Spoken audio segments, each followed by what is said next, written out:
The International Kolkata Book Fair is also a platform for dialogue around some of the most burning issues in the country, and one of them is climate change. And therefore, when we talk literature, when we talk dialogues, when we talk conversation, this platform is one that can really bring up those issues of today's world.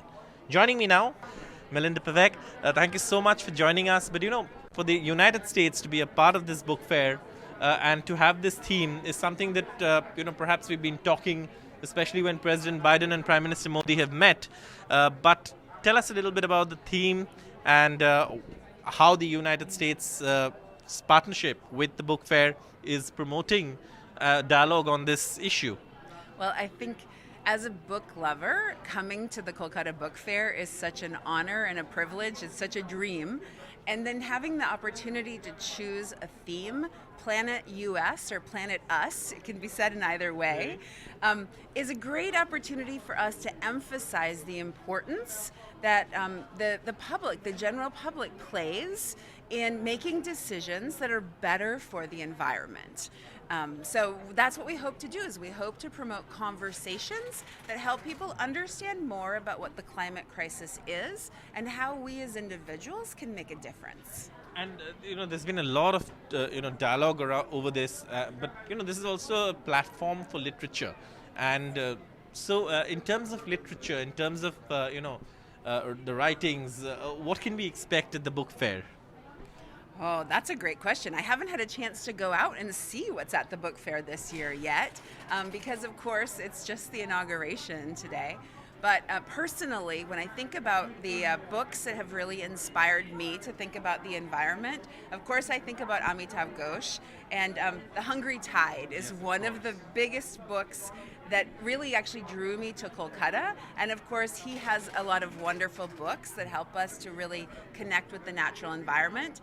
So what is to come in our book fair this year, I don't know yet, but I think that we can be inspired by what has come before. And that's actually something here in our pavilion. You can see the rack of books that are different books about the climate and the planet that are from the American Library at the American Center. Thank you so much, ma'am. And the very last question to finish things off, in terms of partnership in literature between India and the United States, and there can be so many stories built around climate change and so many true stories that can really take the form of literature as well. You mentioned Amitav Ghosh as one of the most celebrated authors.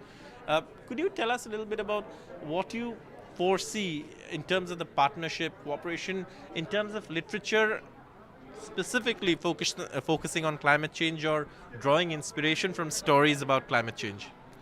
Well, I think one of the things we foresee in the book fair is actually as people have conversations and tell their stories of how they experience climate change, that then can inspire someone to use those stories in either novels or magazines or newspapers. And that's how we really connect not only with the science, but also with the emotion of climate change.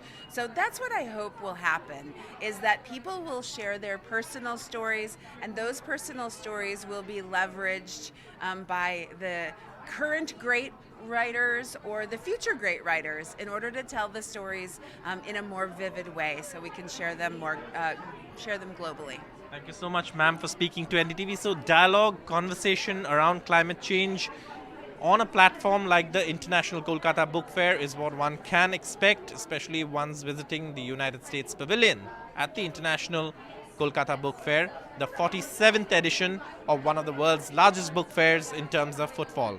With camera person G.D. Shankar in Kolkata, Saurabh Gupta, NDTV.